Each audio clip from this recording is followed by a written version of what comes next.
Hello दोस्तों, स्वागत है आपका फिर एक बार हमारे ऑफिशियल स्टडी अड्डा चैनल में।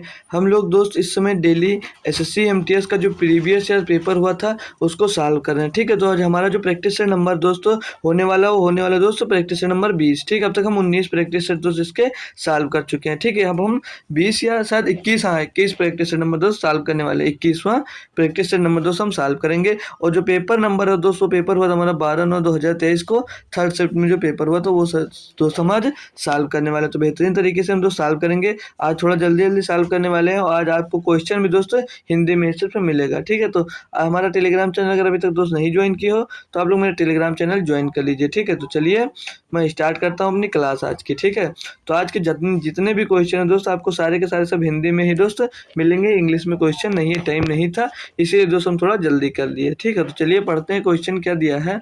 बोले यदि सभी प्रिंटरों द्वारा मिलाकर सोमवार को प्रिंट किए गए पृष्ठों की कुल संख्या सभी प्रिंटरों द्वारा मिलाकर शुक्रवार को प्रिंट किए गए पृष्ठों की कुल संख्या से 15% अधिक थी, तो सभी प्रिंटरों द्वारा मिलाकर सोमवार को प्रिंट किए गए पृष्ठों की कुल संख्या कितनी थी।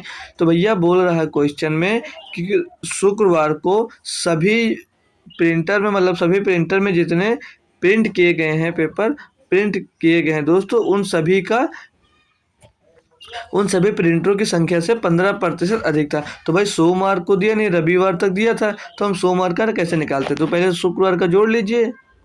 तो शुक्रवार का जोड़ेंगे जब तो 0 और 5 5 और 7 12 और 20 का 0 हासिल आ जाएगा हमारे पास भाई 2 9 2 11 11 7 16 11 7 18 18 और 8 26 18 और 26 और 8 34 34 का 4 हासिल आ जाएगा भाई 34 का 4 हासिल आ जाएगा 3। फिर जोड़ेंगे 8 और 3 11 11 और 8 19 और 8 27 27 में 8 जुड़ेगा तो हो जाएगा 35। तो 3540 ये टोटल आ गया भाई। और क्वेश्चन में कहा क्या था कि शुक्रवार को जितने पृष्ठों की छपाई आपने की है प्रिंट में, तो बोला उससे 15% भाई अधिक बता रहा है। 15% अधिक बता रहा है, तो मतलब इसका कितना होगा, 115% होगा। तो 115/100 निकाल लीजिए भाई, आसानी से हम लोग सॉल्व इसको कर लेंगे भैया। ठीक है, हम लोग इसको आसानी से सॉल्व कर सकते हैं। तो अब इसको अगर 15% सॉल्व को, तो ये 5 से काटेंगे तो 2 5 दूनी 10 और 5 तेई 15, 5 से इसको काटेंगे तो ये 20 बार जाएगा। तो 20 से क्या ये कट रहा, कट जाएगा तो 20 से 91 20 बचा 15 हो गया 154। तो 20 सत्ते 140 बचा 14 हो गया 140, 20 सत्ते 140। तो 177 गुणे 23, 177 गुणे 23, तो चाहे तो कर लीजिए या यूनिट डिजिट देख रहे होंगे दोस्तों, लास्ट का 7 और 3 तो 7 और 21, तो ऑप्शन नंबर 4 आपका दोस्तों हो जाएगा। लेकिन करना चाह रहे हैं भाई, तो हम कर कर भी आपको प्रूव भी करवा सकते हैं। तो 23 सत्ते कितना होता है, 23 सत्ते होता है 161, 161 का 1 हासिल आ गया 16 और 23 सत्ते 161, 161 में तो 16 जोड़ेंगे तो हो जाएगा 177, 77 का 7 हासिल आ जाएगा दोस्त, कितना हमारे पास हासिल आ जाएगा हमारे पास दोस्त 17 और 23 कदम 23 और 17 40, तो 40 71 दोस्त इसका सही आंसर हो जाएगा भैया। समझ में आ गया होगा क्वेश्चन। तो अब मैं बढ़ूंगा नेक्स्ट क्वेश्चन की ओर। ठीक है, आसान क्वेश्चन था भैया। अगला क्वेश्चन क्या बोल रहा है, आदित्य ने 630 रुपये प्रति थैले के मूल्य से 2 थैले बेचे। एक थैले पर उसे 33% का लाभ हुआ और दूसरे थैले पर उसे 33% की हानि हुई। पूरे लेन देन में उसका लाभ या हानि प्रतिशत क्या। भाई देखिए, यहाँ पर हम इस पैसे का यूज नहीं करते। जब भी जो सामान आपका लाभ हो और सामान दोस्त आपका हानि हो, मतलब सामान लाभ और सामान्य जब हानि होती है, तो हम क्या करते हैं, सीधे आप लोग फार्मूला लगाइए, m² 100 ये फार्मूला आप लगा दीजिए। ये कहाँ से आता है, ये नेट चेंज का फार्मूला दोस्त होता है, जो m + n + mn/100 होता है दोस्त, mn/100 होता है। तो जब जो सामान की बात करें, सामान्य लाभ हो और सामान्य हानि हो, तो उस केस में आपका हमेशा हानि होती है, उस केस में हमेशा दोस्त हानि होती है, लाभ नहीं होता है। तो लाभ वाली ये 2 ऑप्शन तो आपके कट जाएंगे। मतलब जब भी दोस्त आपको जब 2 सामान्य लाभ और हानि के प्रतिशत दो, जब समान प्रतिशत में लाभ हो और समान प्रतिशत में हानि हो, तो उस केस में हमेशा आपकी हानि ही होगी। और हानि कितनी होगी, m² 100 मतलब 33 का स्क्वायर 33 का स्क्वायर बटे में दोस्त 100। तो 33 का स्क्वायर होता है दोस्त 1000, 1089 बटे 100, 1089 बटे 100, तो यानी कि 1089 आपका आंसर दोस्त आ जाएगा, यानी कि इतने की हानि हो रही होगी। ठीक है, तो इतने की हानि हो रही है, तो ये ऑप्शन नंबर कौन सा दोस्त सही है? ऑप्शन नंबर 1 सही है। अब दोस्त अगर यहाँ से नहीं समझ पा रहे हैं तो एक बार कर भी पूरा आपको दिखा देते हैं। जैसे हम फार्मूला क्या लगाते हैं, m+n/100, ये जो हम फार्मूला लगाते हैं। तो m पहले लाभ कितना हो रहा है 33%, तो प्लस का 33 हो जाएगा, हानि भी 33 का हो रहा है तो -33 हो जाएगा, और ये 33 गुणे 33 होगा, यहाँ पे यम यन मतलब 33 गुणे 33, तो एक माइनस का था तो ये हो जाएगा माइनस का, तो 33 गुणे 33 कर लेंगे यहाँ पर, तो फिर से हो जाता है 1089 हो जाता है भैया। और पॉइंट क्यों लगा दे भाई पहले, ठीक, 1089 हो जाता है, और बट्टे में तो 100 था ही दोस्त, तो यहाँ से 33 से 33 जीरो हो जाएगा दोस्त, तो ये माइनस का क्या बचेगा, माइनस का 100 से इसको भाग करेंगे तो माइनस का 10/10.89 मिलेगा, और माइनस का मतलब दोस्त आपका लॉस होता है। तो ऑप्शन नंबर 1 यहाँ से एकदम सही जवाब भैया हो जाता है। ठीक है, नेक्स्ट क्वेश्चन देखेंगे हम। क्वेश्चन नंबर 3 दिया है, बोल रहा है निम्नलिखित के व्यंजक को सरल कीजिए भैया। तो ये तो आसान है भाई, सबको लोग कर लेंगे। तो बोला पहले ब्रैकेट सॉल्व करो, तो ये 3 से यहाँ पर 3 बचा, ठीक, ये 3 गया तो 3 बचा, और 18 भागे 3 हो जाएगा 6, और 6 माइनस 3 बचेगा 3, और ये 3 है जो ये 6 भागे 2 था, तो यहाँ पर हो जाएगा 2, तो ये हो जाएगा 12 गुणे 2, और लास्ट में 2 प्लस का 6 है, तो 12 दूना 24 और प्लस 6 बराबर में 30 आपका आंसर आ जाएगा भाई। आसान क्वेश्चन सिंप्लीफिकेशन का था भैया, सभी लोग कर पाए होंगे। ठीक है, अगला क्वेश्चन दिया क्वेश्चन नंबर 4, बोला लखनऊ शताब्दी एक्सप्रेस वाराणसी से 3:30 पर निकलती है और उसी दिन 8:30 बजे PM पर पहुंचती है। रेलगाड़ी की औसत चाल 140 किलोमीटर प्रति घंटे है। वाराणसी से लखनऊ की दूरी ज्ञात कीजिए। भैया कोई दिक्कत नहीं, आसान है भाई। 8:30 बजे पहुंच गई, चली कितनी थी भाई 3:30 बजे, तो इसको घटाएंगे 0:00 यानी कितना समय लगा उसको, टोटल उसको भैया 5 घंटे लगे। टोटल औसत गति कितनी थी तो 140 किलोमीटर प्रति घंटा थी। तो भैया क्या दिक्कत, इसको गुणा कर देंगे 700 किलोमीटर आ जाएगा, 700 किलोमीटर आ जाएगा कुल दूरी। भाई आसान क्वेश्चन था सभी। ठीक है, तो अगला क्वेश्चन देख लीजिए क्या दिया है। बोला बहुपदो x³ - 8 और फिर x³ 6x² प्लस 12x - 8 और इतना का महत्तम समापवर्तक ज्ञात कीजिए। भाई महत्तम समापवर्तक वही होगा जो इन सब में थोड़ा कॉमन होगा। ये थोड़ा भाई आप लोगों के लिए टफ हो जाता है, क्योंकि आप यहाँ पर कन्फ्यूज आ जाते हैं कि कैसे होगा। यहाँ के लिए आपको थोड़े से फार्मूले याद होने चाहिए। तो भाई जो x³ - 8 लिखा, तो क्या मैं इसको x³ और -8 2 का क्यूब नहीं लिख सकता हूँ भाई, x³ - 2 का क्यूब नहीं लिख सकता हूँ भाई। तो इसका फार्मूला क्या होता है भाई, तो इसका फार्मूला होता है दोस्त एक ब्रैकेट में x-3, एक ब्रैकेट में x-3 और सॉरी 2 है ना भाई, x-2, और दूसरे ब्रैकेट में हो जाएगा भाई ये x² प्लस 2 का स्क्वायर प्लस 2 का स्क्वायर प्लस 2x हो जाएगा। ठीक, ये इसका दोस्त फार्मूला हो जाएगा। अगला क्या दिया दोस्त, ये आपको दिया है x³ - 6x² प्लस 12x - 8। तो यहाँ से अगर मैं 2x दोस्त कॉमन ले लेता हूँ, 2x कॉमन ले लेता हूँ, ये तो देखिए दोस्त ये किसका फार्मूला लिखा है, जो भाई ये यहाँ पर आपको फार्मूला लिखा भैया, ये लिखा मिल जाएगा दोस्त, लिखा x-2 का होल क्यूब का ये दोस्त फार्मूला होता है। क्या होता है x² का होल क्यूब का फार्मूला क्या होता है भाई, x-2 के होल क्यूब का फार्मूला हो जाता है भाई x³ माइनस 2 का क्यूब, 2 का क्यूब मतलब हो जाएगा 8 और -3 इंटू x गुणे मतलब होता है दोस्त -3 गुणे 2 गुणे x। तो इसको टोटल करेंगे तो कितना है 3 दूनी 6x, 3 दूनी 6x हो जाएगा, और ब्रैकेट में भाई हो जाता है क्या आपका x-2, ये दोस्त का फार्मूला होता है। अब इसको अगर कैलकुलेट कर लोगे भाई तो ये कितना मिलेगा, देखिए भाई ये हो जाएगा x² 6x² हो जाएगा, और ये 6 दूनी 12x हो जाएगा। तो हम इसे यहाँ से हटा कर डायरेक्ट लिख देते हैं ताकि हमारी थोड़ी लाइन बच जाए भैया। 6x² माइनस 6x² अंदर माइनस हो तो प्लस का 12x हो जाएगा भैया। अब जो अगला पॉइंट लिखा ये x-4x² प्लस 4x, तो यहाँ से अगर मैं x कॉमन ले लेता हूँ भाई तो अंदर क्या बचेगा, ये बचेगा x² और माइनस का ये बचेगा 4x और प्लस का ये 4 बचेगा। तो ये किसका दोस्त फार्मूला लिखा था, ये लिखा है दोस्त x-2 का होल स्क्वायर का फार्मूला लिखा है भाई। ठीक, तो इतना हम क्यों लिखे भाई, इसलिए लिखे कि आप यहाँ से आपको कॉमन दिखा सकूं। तो अब टोटल भाई आप लोग क्या क्या ले लीजिए दोस्त, इसमें से आप ये टोटल ले लीजिए भाई और ये टोटल ले लीजिए भाई, इसको इसको टोटल ले लीजिए, नहीं ये तो पहले से लिखा था, अब इसको टोटल इसे ले लीजिए, तो यही ले लीजिए भाई। अब इन समय में से कॉमन क्या लिख रहा है, तो इन दोनों में सभी में से कॉमन दिख रहा है x-2 सिर्फ भाई, तो x-2 कॉमन दिख रहा है, तो आपका आंसर नंबर दो सही जवाब हो जाएगा। तो समझ में आ गया। अब करेंगे हम लोग नेक्स्ट क्वेश्चन, ठीक है। हो सकता है आपको समझ में ना आया हो, उसके लिए तो सबको फार्मूला याद होना जरूरी है। अब बोला 10%, 15% और 20% की कार्मिक छूट के समतुल्य एकल छूट है भाई। तो हम मान लेते हैं, हम आप लोग कितने, हम मान लें 100 रुपये है आपके पास। अब छूट दें 10% को, कितने में बेच रहे होंगे, तो 90% में बेचे होंगे, तो 90/100। फिर 10% का छूट दिए तो 85/100 में बेचे होंगे भाई, 85/100 में बेचेंगे। फिर अगर 20% का छूट दिए तो 80/100 में बेचे होंगे।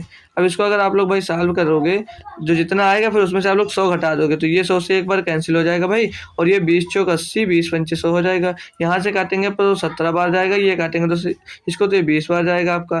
फिर यहाँ से अगर इसको 5 से काटते हैं ये वाले को, तो इसको काटेंगे 5 से, तो ये जाएगा 5 6 कन्नम 5, 5 होते चले तो ये 18 मिलेगा। 4 से इसको काटेंगे तो 4 पंचे 20 हो जाएगा। फिर 5 से कटेंगे तो 18 गुणे 17, तो 17 को 36 के 6 से ले जाएगा 13, और 17 एक कन्नम 17 और 13 हो जाएगा 30, 30/5 हो जाए। इसको सॉल्व करेंगे 5 छक्का 30, 5 एक कन्नम 5, 5 दूनी 10, तो 61.2 आपका आ जाएगा कितना टोटल में छूट। तो हमने क्या बताया था, ये अब ये बचा कितना, मतलब इतनी की छूट देने के बाद बेच रहे हो आप 61.20% में, तो पूछ रहा है छूट कितने की, 100 से इसे घटा देंगे तो छूट निकल कर आ जाएगी भाई।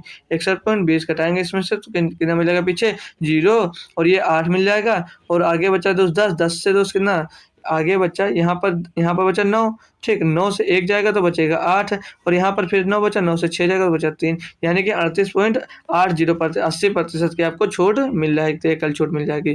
ठीक, आसान क्वेश्चन भाई सभी लोग कर लिए। अगला क्वेश्चन देखेंगे भाई, क्वेश्चन नंबर 7 बोल रहा है, एक नाव द्वारा धारा के प्रतिकूल एक्शन की दूरी तय करने में, दोस्त देख लें थोड़ा ये गलत हो सकता है। तो जो x लिखा है x किलोमीटर है भाई, ठीक है, ये x किलोमीटर है भाई। तय करने में लिया गया समय उसी नाव द्वारा लिए धारा के अनुकूल समान दूरी तय करने में लिए गए समय का दोगुना है। नाव और धारा के चाल का घोग नहीं दोस्त, योग है 90 किलोमीटर प्रति घंटा है, तो धारा की चाल किलोमीटर प्रति घंटा में बताना है दोस्त यहाँ पर। तो भाई क्या दिक्कत है, सभी लोग कर लेंगे। तो देखिए भाई, अब यहाँ पर ध्यान दीजिए क्या बोल रहा है क्वेश्चन में, बोल रहा है यहाँ पर ये x किलोमीटर प्रति घंटा की दूरी तय करने के लिए लिया गया समय उसी नाव द्वारा धारा के अनुकूल लिया गया समय अनुकूल समान दूरी करने में लिए गए समय का दोगुना। भाई देखिए, जो पहले मान लिया समय कितना दिया दोस्त, जैसे धन अनुकूल लिए तो 1 लग रहा है और प्रतिकूल 2 लग रहा है, ठीक, मतलब धारा के अनुकूल गए तो 1 किलोमीटर प्रति घंटा माना लग रहा है, और धारा के जब प्रतिकूल आए तो 2 किलोमीटर, मतलब जब down stream 1 kilometre, up stream दोस्त 2 किलोमीटर लग रहा है। तो भाई जब समय यहाँ पर कांस्टेंट है तो दूरी मतलब जो चाल होगी वो भी क्या होगी, उसके उल्टी हो जाती है, तो 2 और 1 हो जाती है इसकी चाल। अब कह रहा है दोस्त कि नाव और धारा के चालों का योग 90 किलोमीटर प्रति घंटा है। तो देखिए भाई, बोल रहा है ये यहाँ से, तो इनका हम जब निकालेंगे तो माना धारा की चाल की तरफ गया तो बोट के स्पीड और प्लस वाटर के स्पीड जाती है, तो कितने 2 किलोमीटर प्रति घंटे की स्पीड से जा रहा है भाई। और जब बोट और प्रतिकूल आ रहा है तो ये घट जाता है, तो ये कितनी स्पीड से जा रहा है, 1 किलोमीटर के स्पीड से जा रहा है। तो अब यहाँ से अगर बोट और वाटर का अलग अलग हम दोस्त रेशियो निकालें तो बोट का रेशियो क्या मिलेगा, ये एक बार दोस्त इनको टोटल जोड़ लेते हैं, एक बार इनको जोड़ लेंगे भाई, तो जोड़ के कितना हो जाएगा, 2 1 3 हो जाएगा भैया, ठीक, 2 और 1 3 हो जाएगा, और वाटर का चाल निकालेंगे तो इनको एक बार घटा देंगे तो ये मिल जाएगा 1 भैया। तो हमें बोट और वाटर का चाल मिल गया, ठीक, बोट और वाटर की चाल हमें मिल गई। तो यहाँ पे बोला था नाव और धारा के चालों का योग 90 किलोमीटर था, तो इनका योग यानी 4 बराबर दोस्त 90 किलोमीटर था। तो हमें धारा की चाल निकालना, तो 1 बराबर निकाल दीजिए, क्या दिक्कत है, इसे 4 से डिवाइड कर दीजिए, धारा की चाल आपको मिल जाएगी। 4 दूनी 8 बचा 1 हो गया 10, 4 दूनी 8 बचा 2 हो गया 20, 4 पंचे 20, तो 22 किलोमीटर प्रति घंटा आपकी धारा की चाल भाई निकल कर आ जाएगी। ठीक है, अगला क्वेश्चन देखेंगे दोस्त, क्वेश्चन नंबर 8 बोल रहा है, 1 सेंटीमीटर त्रिज्या वाले एक स्टील के गोले को पिघलाकर 4 mm व्यास वाले तार में ढाला जाता है, तो तार की लंबाई याद कीजिए। भाई हमने सीखा इसको, जब इसका जो कुछ भी पिघलाकर कुछ भी बनाइए, बस इसका आयतन दोस्त से चेंज नहीं होता है। तो ये 1 सेंटीमीटर त्रिज्या वाले एक स्टील के गोले को पिघलाकर 4 mm व्यास वाले तार को ढाला जाता है, तो तार की लंबाई कितनी है। भाई देखिए, जब इसको 1 mm त्रिज्या वाले स्टील के गोले को पिघलाते हैं। तो इसका फार्मूला क्या हो जाएगा, 4/3 पाई आर क्यूब हो जाएगा, और बराबर में पिघला कर इसको 4 mm में ढाला जाता है। तो इसका फार्मूला हो जाएगा दोस्तों पाई पाई तो इसका formula pi R square H हो जाएगा दोस्त।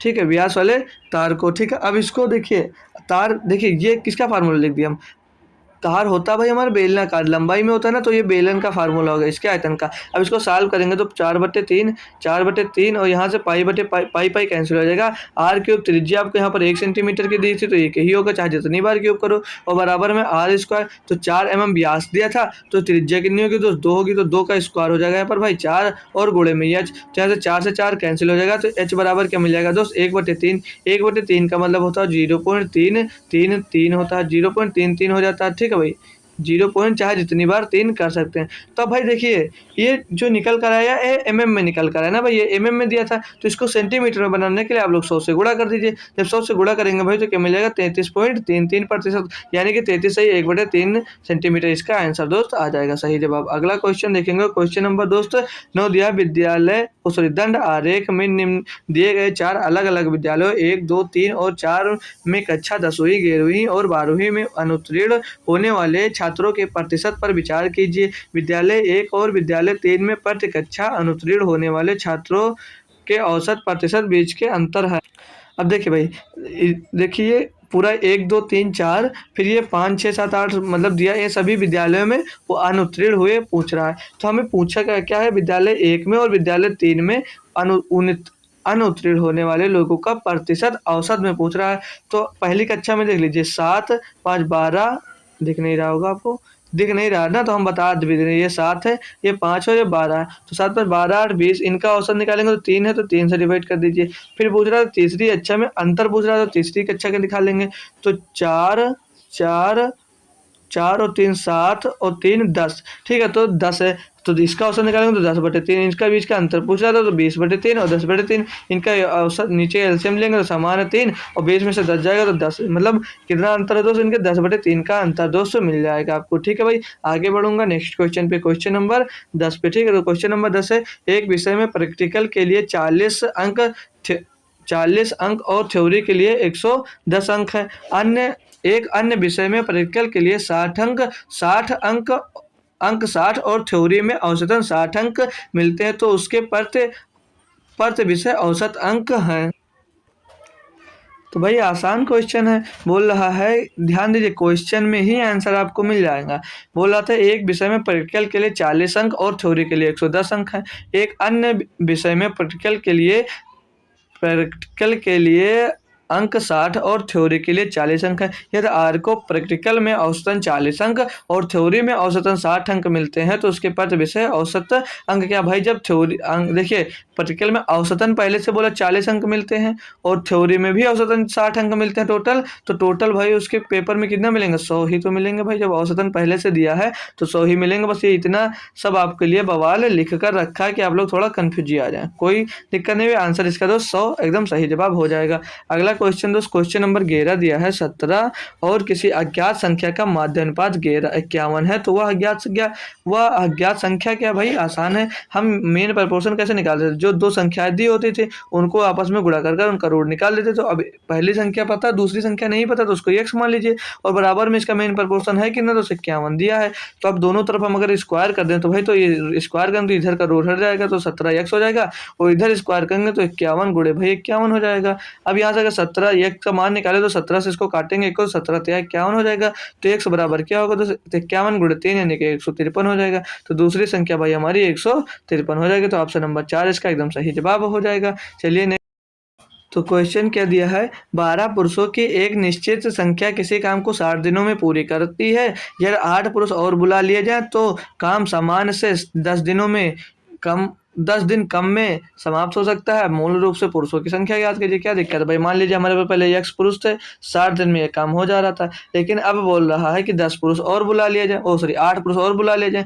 तो मान लीजिए पहले x थे, तो अब 8 और बुला लेंगे, तो हो गए कितने, x + 8 हो जाएंगे। बोला 10 दिन पहले काम पूरा हो जाए, काम पूरा हो जाता है, तो काम पहले कितने दिन में होता है, 60 दिन में 10 दिन पहले हो गए, यानी कि अब 50 दिन में पूरा हो जाएगा। तो अब यहाँ से x की वैल्यू निकालेंगे, तो ये x गुणे ये x गुणे 60 होगा, x गुणे 60 होगा, ये बराबर हो जाएगा कितना 50x हो जाएगा, यहाँ पर 50x हो जाएगा और ये हो जाएगा प्लस में 400x, प्लस में 400 सॉरी 400 हो जाएगा। अब ये 50x इधर आ जाएगा, हो जाएगा कितना 10x, 10x बराबर हो जाएगा कितना यहाँ पर 400, तो x बराबर कितना मिलेगा 0 से 0 कैंसिल हो जाएगा यानी कि 40। तो यानी कि पहले पुरुषों की संख्या कितनी थी, पहले पुरुषों की संख्या 240 थी। भाई आसान है भाई, सारा कुछ आसान है, बस थोड़ा सा कॉन्सेप्ट आपको सीखने की यहाँ पर जरूरत है भाई।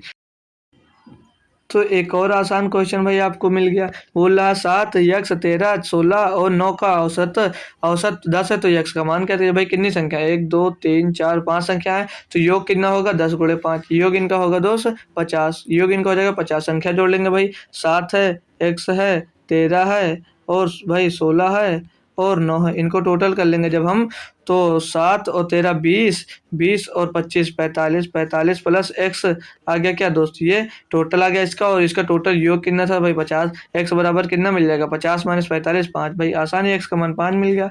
भाई बहुत आसान क्वेश्चन मिलते हैं आपको क्वेश्चन। ठीक है, अगला क्वेश्चन दिया भाई आपको, बोला उस घनाभ का आयतन ज्ञात कीजिए जिसके आयाम 34 मीटर और 7 मीटर और 4 मीटर है। भाई जब भी इस टाइप का क्वेश्चन मिले, मतलब आपको घनाभ का आयतन पूछा जाए और सारे आयाम दिए हों, तो आप सारे आयाम को आपस में गुणा कर दीजिए, 34 गुणे 7 गुणे 4, इसको आपस में गुणा करेंगे भाई, तो 4 चौक, इसको पहले 4 को 7 से 34 को गुणा कर देते हैं ना, तो 7 चौक 28 का 8 और 7 8 56, ओ सॉरी 7 चौक 28 का 8 चला 2 7 21 2 23, फिर इसको 4 से अब गुणा कर लेते हैं, तो 4 8 32 का 2, तो 2 मिला तो लास्ट का यही आंसर होगा, लेकिन कर लेते हैं 4 8 32 का 2 हासिल आया 3, 4 3 12, 4 3 12, 12 और 3 15 के 5 हासिल आ जाएगा 1, 4 दूनी 8 और 1 952 मीटर क्यूब इसका दोस्त घनाभ हो जाएगा। ऑप्शन नंबर डी इसका एकदम सही जवाब हो जाएगा। क्वेश्चन क्या दिया है, एक ये वृत्ताकार होगा भाई, वृत्ता लिख गया है, बिरल्लाकार लिख गया है, ठीक है। तो वृत्ताकार डिस्क के भार उसकी त्रिज्या के वर्ग और उसकी मोटाई के गुणनफल के अनुक्रमानुपाती है। दो समरूप समान डिस्क की मोटाइयों का अनुपात 16:9 है। यदि पहली डिस्क का भार और दूसरी डिस्क के भार से 4 गुना है तो उनकी त्रिज्याओं का अनुपात ज्ञात कीजिए। देखिए भाई बोल रहा है, जैसे पहला भार मान लिया W1, इसका वृत्त किसका भार बोल रहा था, वृत्त का भार, ये तो पहले डिस्क ये हो गई, ठीक। तो इसका अनुकर्मा पूछा था, अनुकर्मानुपाती है, मतलब ए वृत्त के डिस्क का भार उसकी त्रिज्या के वर्ग और उसकी मोटाई के व्युत्क्रम अनुकर्मानुपाती है, तो मतलब त्रिज्या के वर्ग के और इसके मोटाई के गुणनफल के अनुक्रमानुपाती है। फिर बोला दो समान डिस्क की मोटाइयों का अनुपात, दो समान इसी टाइप का दो समान, तो समझ लीजिए R1 हो गया या H1 हो गया, तो दूसरे भार के अनुक्रमानुपाती मतलब R2 का स्क्वायर और H2 हो जाएगा। बोला के मोटाइयों का अनुपात 16:9, तो इनके मतलब मोटाइयों का मतलब बोला W1, ठीक, W1 बटे W2 बराबर ये क्या हो जाएगा, बटे में R1 स्क्वायर और गुणे H1 बटे में R2 और गुणे में H2, ठीक है। तो इसके बराबर में क्या आ जाएगा भाई, इनका अनुपात दिया 16/9, 16:9 नहीं 16/9 दिया बराबर में, तो इधर मिल क्या जाएगा आपको दोस्त R1 स्क्वायर और बटे में R2 स्क्वायर हो जाएगा, ठीक, बटे में R2 स्क्वायर हो जाएगा और गुणे में भाई क्या हो जाएगा, गुणे में जो हमें दिया था क्या, जो ऊंचाई दी थी मतलब ना, तो H और बट्टे में दोस्त कितना था H1 H2, ठीक, ये दिया गया था भाई। एक मिनट भाई, ये जो दिया मोटाइयों का दिया है और यहाँ पे त्रिज्या दी गई थी हमको कि यार पहली डिस्क का भार और दूसरी डिस्क के भार से 4 गुना, तो ये भार दिया था भाई, थोड़ा गलत हुआ, पहले ये जो H1 H2 है इसका मान दिया था भाई, ये मोटाइयों का हमें समझ लगा ये भार का ये दिया, तो भार का समझ लीजिए, भार दिया था क्या, बोल रहा था कि यदि पहली डिस्क का भार दूसरी डिस्क के भार से 4 गुना, तो पहले डिस्क का भाग दूसरे भाग से 4 गुना, यानी कि 4/1 हो जाएगी, और R1 और R2 का मान त्रिज्याओं का अनुपात पूछा था, तो इन दोनों का स्क्वायर पूछ रहा था, तो दोनों का टोटल का स्क्वायर कर देंगे, और इनका भार क्या दिया था दोस्त, बोला था 16:9 में है दोस्तों, ये अब हम सॉल्व कर लेंगे भाई यहाँ से। तो ये R1 बटे R2 का स्क्वायर इधर हो जाएगा दोस्त, R2 का स्क्वायर बराबर में दोस्त ये इधर आएगा, तो ये 4 9 36 बटे 16 हो जाएगा, इसको काटेंगे तो 4 9 36 हो जाएगा और 4 चौक 16, तो 9/4 यानी कि ये स्क्वायर यहाँ से हटेगा, इसके ऊपर रूट लग जाएगा, तो 3√2 इसका दोस्त त्रिज्याओं का इनके अनुपात मिल जाएगा, 3√2 ऑप्शन नंबर 3 में दोस्त दिया गया था, एकदम सही जवाब। नेक्स्ट क्वेश्चन देखेंगे भाई हम लोग। नेक्स्ट क्वेश्चन दिया है, एक विक्रेता ने सोफे का मूल्य उसके क्रय मूल्य से 25% अधिक अंकित किया, मतलब उसका क्रय मूल्य अगर 100 रुपये है तो उसने अंकित कितना किया, तो 125 रुपये अंकित किया ना, मतलब 25% अधिक अंकित किया। बोले यदि वह ग्राहक को अंकित मूल्य पर 12% की छूट देता है तो उसका लाभ प्रतिशत क्या है, साथ ही सोफे का क्रय मूल्य इतना दिया। देखिए भाई, इस पे इसने 12% का छूट दे दिया, तो 12% का निकाल लेंगे, फिर उसमें से घटा देंगे, तो 25 चौकी ये 100 हो जाएगा, और 25 पंचे भाई क्यों गलत हो रहा है आज 25 पंचे 125 और 25 चौके 100 हो जाएगा, और 4 3 ये 12 हो जाएगा। ठीक, तो 5 10 5 3 15, मतलब 15 रुपए की छूट देगा। जब 125 में भैया 15 का छूट दे देंगे तो कितने में बेचेंगे, 110 में बेचेंगे। मतलब 110 में बेचे तो कितने का लाभ हुआ, 100 में खरीदे थे 110 में बेचे, यानी कि भाई कितने का लाभ हुआ, 10% का सिर्फ लाभ हुआ। तो अब निकालना चाहे तो वो निकालिए, वरना कोई जरूरत भी नहीं है। चाहे तो निकाल सकते हैं भाई, 15,000 इसका क्रय मूल्य है, तो 10% लाभ निकालोगे तो हमेशा 1500 आएगा, तो इतना पता ही दोस्त आपको। 1500 आएगा तो 10%, 1500, ऑप्शन नंबर एक यहाँ पर एकदम सही जवाब हो जाता भैया।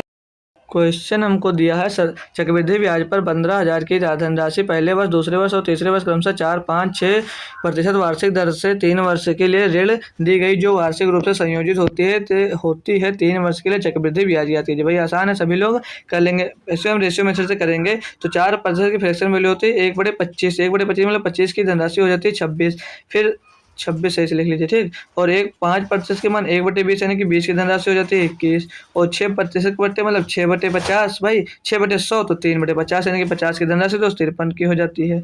ठीक है, ये ब्याज हो गई। अब इसको काटे तो कुछ काट लीजिए, तो 2 पंचे 10, 10 से जाएगा और 2 से ये 13 बार जाएगा। इसको टोटल सॉल्व करेंगे भाई, 25 दामा 250 और 250 पंचे 125 हो जाएगा, मतलब 12,500 यहाँ पर मिल जाएगा, 12,500। इसको जब अपन सॉल्व करते हैं भाई, तो 13 एकन्नम या 21 से पहले 21 से आप लोग 53 को गुणा कर लीजिए, तो 21 से 63 के 3 हो जाएगा, 21 से 63 के 3 हासिल आ जाएगा 6, और 21 पंचे 100, 21 पंचे 105, 105 में 6 जुड़ेगा कितना हो जाएगा, 121 में 6 जुड़ेगा तो 111 हो जाएगा। गुणे कर दीजिए इसको 13 से भाई, तो 13 ते 39 के 9 हो जाएगा, और 13 एकन्नम 13, 13 एकन्नम 13 और 3 दोस्त में से 13 ते 39 तो हासिल आ गया 3, 13 एकन्नम 13 3 16 के 6 हासिल आया 1, 13 एकन्नम 13 1 14 के 4 हासिल आया 1, 13 एकन्नम 13 और 1 14, तो 1469 रुपये हो जाती है। ये धनराशि इतनी हो जाती है, तो कितना ब्याज मिल जाएगा यहाँ पर भाई, इसको घटाएंगे तो पीछे 9 का 9 आ जाएगा, 6 आ जाएगा दोस्त, 6 आएगा, ये 5 है यहाँ पर, ये 4 है तो 14 हो जाएगा, 14 में 5 जाएगा बचेगा 9, और यहाँ पर हो जाएगा दोस्त कितना, यहाँ पर हो जाएगा भाई हमारा 3, 3 से 2 जाएगा 1, यानी 1969 रुपये का ब्याज मिल रहा है। 1969 रुपये जो ब्याज मिल रहा है वो किस में मिल रहा है भैया, वो मिल रहा है हमको, वो हमको मिल रहा है 12,500 रुपये में। ठीक, 12,500 रुपये में। टोटल धनराशि कितनी थी, उसे 12,500 में 12,000 5,000 लिख गया। ठीक, 12,500 टोटल धनराशि कितनी थी आपकी, 15,000 रुपये थी भाई। यहाँ से आप इसको कैलकुलेट कर लीजिए भाई, तो 1 0 2 0 1 0 2 0 कट गया भाई। इसको काटेंगे 25 पंचे 125, 25 दूना 50, अब इसको 5 तो काट लें तो 1902 पहले कुल कर लेते हैं भाई, 2 9 18 काट सिला है 1, दूसरी जगह यहाँ पे लिखेंगे, दोनों 18 के 8 हासिल आ जाएगा 1, और 2 छंग 12 13 3 हासिल आ जाएगा 1, 2 9 18 19 का 9 हासिल आ जाएगा 1, 2 एकन्नम 2 1 3। ठीक, अरे लेकिन भाई ये 15,000 था यार, क्यों गलती हो रही है मेरे भैया, ये 15,000 था ना, तो ये 25 छक्का 150 जाएगा और 25 पंचे 125 जाएगा। अब 6 से गुणा करें, 6 नहीं 54 के 4 हासिला 5, 6 पंचे 30 और 4 34 के 4 हासिला 3, 6 नहीं 54 और 3 57 के 7 हासिला 5, 6 कन्नम 6 5 11 बटे में 5 कर दीजिए इसको भाई। अब इसको भाग करेंगे जब 5 से तो क्या मिल जाएगा यहाँ पर, तो 5 दूनी 10 बचा 1 हो गया 17, 5 3 15 बचा 2 हो गया 24, 5 चौक 20, 4 बचा 40 हो गया, 5 अट्ठे 40 पॉइंट 5 अट्ठे 40, तो 2348 रुपये अच्छे बचा 2348 रुपये। ये तो ऑप्शन में भी नहीं दिया, फिर कुछ गलत है क्या, 5 दूनी 10 से बचा 1 हो गया 17, 5 3 15 बचा 2 हो गया 24, 5 चौक 20 बचा 4 हो गया 40, 5 अट्ठे 40। भाई बात तो सही है, क्वेश्चन पूरा गलत पद कहाँ हो रहा है, इसको फिर से कर लेंगे। 6 9 54 के 4 हासिल आ गया आपके पास 5, तो 6 चौके 6 छगाओ 36, 36 और 5 41, ये गलती हुई भाई, आज गलत ही हो रहा जल्दी में भाई। ठीक है, पूरा करना, 6 9 54 के 4 हासिल आया, 5 छक्का 36 और 5 41 के 1 हासिल आया, 4 6 9 54 और 4 58 के 8 हासिल आया, 5 6 कदम 6 5 11 भागे 5 करना है। इसको साल करना, 5 दूनी 10 बचा 1 हो गया 18, 18 हो गया तो 5 चौक 5 3 15 बचा 3 हो गया 31, 5 छक्के 30, फिर बचा 1 हो गया 14 ना, यहाँ 5 छक्के 30 एक ही बचेगा भाई ना, तो हो गया 14, तो 5 दूनी 10, 5 दूनी 10 बचेगा 4 होगा 40, 5 अट्ठे 40 तो 2362 रुपये 80 पैसे आपका ऑप्शन नंबर दोस्तों एकदम सही जवाब हो जाएगा। ठीक है, होप करते हैं आप लोगों को समझ में आ गया होगा। क्वेश्चन नंबर 18 देखते हैं भाई। मिला एक धनराशि पर 10% वार्षिक रूप से 2 वर्षों में 2 वर्षों और 3 वर्ष के साधारण ब्याज में 500 रुपये का अंतर हुआ, धनराशि क्या है भाई। 10% की दर है, साधारण ब्याज की ब्याज कर रहा है तो 2 वर्ष में 20% हो जाएगी और 3 वर्ष में 30% हो जाएगी भाई। और इन दोनों के बीच के ब्याज का अंतर दोस्त 500 रुपये दिया है और प्रतिशत अंतर कितना हो जाएगा 20 माइनस 10 यानी 10% का अंतर हो जाएगा। टोटल धनराशि पूछी जा रही है 100%, तो कितना हो जाएगा 5000 रुपये हो जाएगी भाई। बिल्कुल आसान क्वेश्चन था, तो ऑप्शन नंबर ए एकदम सही जवाब हो जाएगा। नेक्स्ट क्वेश्चन देख हम लोग भाई। तो अगला क्वेश्चन सॉल्व करेंगे। ए और बी किसी काम को 10 दिनों में कर सकते हैं, मतलब ए और बी मिलकर उसे 10 दिनों में कर सकते हैं। ए बी मिलकर 10 दिनों में काम को कर सकते हैं। आगे बोला बी और सी उसी काम को 15 दिन में कर सकते हैं। बी और सी उसी काम को 15 दिनों में कर सकते हैं। यदि ए सी से 2 गुना अच्छा काम करता है तो ज्ञात कीजिए बी अकेले उस काम को कितने समय में पूरा करेगा। दोनों की एफिशिएंसी कितनी मिल जाएगी 23। ये 2 काम करेगा वो 3 काम करेगा और ये 2 काम करेगा। ठीक है, तो अब यहाँ से हम अगर बी की एफिशिएंसी अगर निकालना चाहें भाई तो कैसे निकालेंगे। देखिए ए बी मिलकर, एक मिनट दोस्त, ए और बी मिलकर एक काम को कितने दिनों में करते हैं भाई 3 दिनों में कर लेते हैं। उसी काम को बी और सी मिलकर 2 दिनों में करते हैं, मतलब टोटल काम को 2 दिनों में करते हैं। तो यहाँ से अगर बी की एफिशिएंसी निकालेंगे दोस्त, टोटल को हम जोड़ देंगे तो यहाँ से 2 ये मिल जाएगा A plus 2b plus C is equal to 5 day. ठीक, टोटल करेंगे 5 दिन में। ठीक, अब इनकी ये तो जोड़िए मत, हटा दीजिए, अभी बताता हूँ मैं आपको। अब हमको पता चल गई क्या भाई, पता चल गई ए प्लस बी का रेशियो 3 है और बी प्लस सी का रेशियो 2 है। और यहाँ पर बोल क्या रहा है ए सी से 2 गुना अच्छा काम करता है, मतलब ए है जो वो सी से 2 गुना अच्छा काम करता है, मतलब ए 2 करता है सी 1 करता है। तो यहाँ से हमें पता चल गया ना ए कितना करेगा, ए कर रहा है 2 और सी कर रहा है 1 भाई। जब सी 1 कर रहा है यहाँ पर तो बी कितना मिल गया, बी भी 1 मिल जाएगा। जब सी बराबर 1 हो जाएगा तो बी बराबर 1 मिल जाएगा, तो बी की एफिशिएंसी 1 निकल आई। टोटल काम आपका था 30, तो बी करेगा 1 तो बी बराबर कितना हो जाएगा 30 भाई। बी बराबर 30, बी जो काम करेगा 30 दिन में करेगा भाई। आसान था, एक एफिशिएंसी 2 मिल गई, चाहे जहाँ से रखेंगे तो बी का मान 1 निकल आएगा, तो एक काम करेगा दोस्त 30 दिन में। ठीक है, टोटल काम हो गया। 20 नंबर क्वेश्चन देखेंगे। बोला 50 विद्यार्थियों की एक कक्षा में 30 लड़कियां हैं जिन्होंने औसतन 88 अंक प्राप्त किए। यदि कक्षा का औसत अंक 78 है तो लड़कों के औसत अंक कितने भाई। हमने जब बताया था इस टाइप का क्वेश्चन मिले तो आप लोग इसमें एलिगेशन लगा सकते हैं भाई। ठीक है, आप लोग इसमें दोस्त एलिगेशन लगा सकते हैं। ठीक है, तो एलिगेशन अगर हम इसमें लगा देंगे भाई तो क्या हो जाएगा, देखिए भाई, या तो छोड़िए, कह रहा 50 विद्यार्थियों की एक कक्षा में 30 लड़कियां हैं जिन्होंने औसतन 88 अंक प्राप्त किए हैं। तो कक्षा के औसत अंक टोटल देखिए भाई, 50 विद्यार्थियों में 30 लड़कियां हैं, 30 लड़कियों का औसत अंक 88 है। ठीक, तो कितने बचे 20 लड़के बचे ना भाई, 20 लड़के बचे।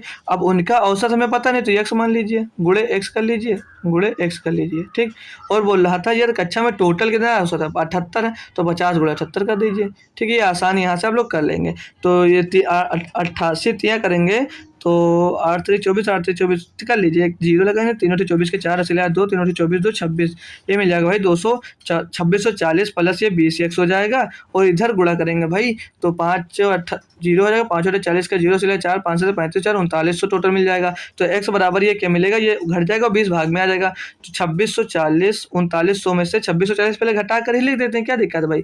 तो ये 0 मिल जाएगा और ये 6 मिल जाएगा। और दोस्त यहाँ पर जो है, यहाँ पर जो भाई यहाँ पर बचा 8 से 6 जाएगा तो 2 बचेगा और 1 से 3 से मतलब 3 में से 2 जाएगा तो 1 बचेगा। टोटल कितने थे तो 20 से लड़के को भाग कर देंगे तो x की वैल्यू मिल जाएगी, तो इसको 20 से भाग करेंगे, 20 छक्का 120, 20 या 60, तो 63 आपका जो लड़के हैं उनका औसत मिल जाएगा भाई। तो क्वेश्चन हम 20 कंप्लीट कर चुके भाई। आज थोड़ा जल्दी में थे इसीलिए दोस्तों सभी क्वेश्चन को हम लोग जल्दी सॉल्व कर लें। ठीक है, तो अगर नहीं भी समझ आया होगा तो कोई दिक्कत नहीं, जो क्वेश्चन नहीं समझ आया है तो आप लोग मुझको डायरेक्ट सेंड कर सकते हैं, मैं आपको वहाँ पर समझा दूंगा। तो टेलीग्राम पर सेंड कर दीजिए मेरे नंबर पर दोस्त, आप लोग मुझे सेंड कर दीजिए, मैं वहाँ से उस क्वेश्चन को क्लियरिफाई कर दूंगा। थोड़ा सा टाइम नहीं था इसलिए थोड़ा जल्दी हम सोचे आपका आज का नागा ना हो। ठीक है दोस्त, आपका पेपर भी जल्दी से होने वाला है इसलिए जल्दी हम क्वेश्चन आपको सॉल्व करवा दिए हैं। तो ठीक है, शाम को मिलेंगे हम आपको दोस्त SSC GD की क्लास में जो रात में 9 PM पे होती है। ठीक, 9 PM वाली क्लास में सभी लोग जरूर जुड़ना। तो थैंक यू सो मच दोस्तों।